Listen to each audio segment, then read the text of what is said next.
the more you can cultivate that sense of wealth, that sense of abundance in you, the more you can feel that sense of joy, the more easy it's going to be for you to do financially.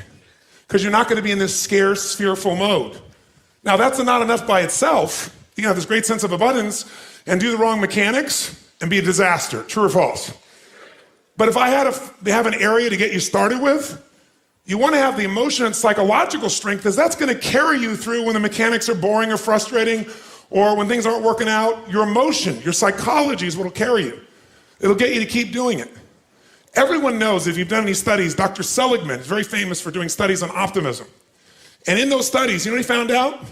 People that are pessimists are much more realistic. They're much more accurate. If you give them a test and you ask them to look at something and give you a size measurement of it, or to evaluate their own success or failure at a task, and every study Seligman's done, he did it in the University, I think Pennsylvania, if I remember correctly, originally, what he found was that optimists always see themselves as doing better than they really did. They basically BS themselves. What happens to pessimists, they're 10 times more accurate. But here's what he found out. What he found out is because the people who are accurate never push themselves because they know it's never going to work anyway. Whereas the optimist sees it better than it is, so they keep doing it. Because they have the illusion they did well, I'll do even better next time.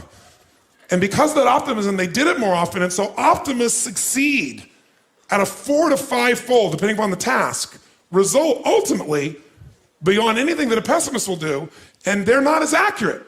All that's a big way of saying is, if you can develop a psychology of resilience in yourself, you don't have to be optimistic or fake, you can be real. The realness is, whatever shows up, you are larger than anything that can happen to you.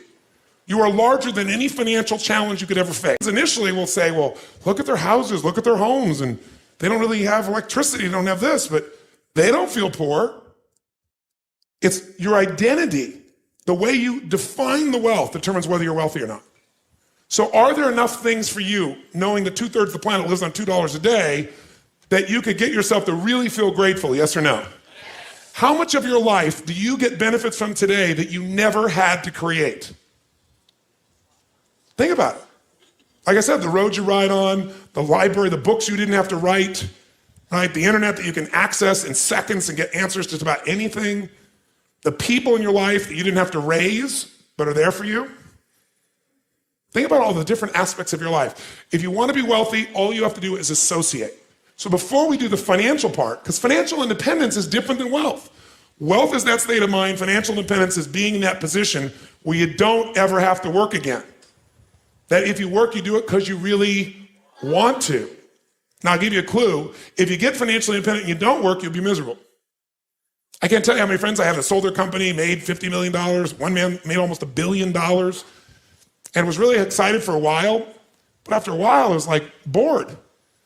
His vehicle of his business gave him a sense of contribution, and he was always growing, figuring out how to solve problems, and he had all the people he was connected to in the business, all the employees and friends and associates. So I want to tell you, I'm not just saying this as some little positive thinking technique. I'm telling you, this is the secret, the real secret, to shift it inside of you and to add the real value. Most people are trying to pursue something in the future that they already have. I want you to think of what it is you think you want that will make you wealthy or financially free. By defining the game in a winnable way. A certain amount of money that we meet, and that covers what we're going to call financial security, which might be your housing, your cars, your food, and basic entertainment. How many would feel rich if you didn't have to work, if your investments alone, the income from your investments, the income, covered those 4 items, your housing for the rest of your life, your food, right, your travel, and some entertainment? How many think that would feel pretty good? Say, ah.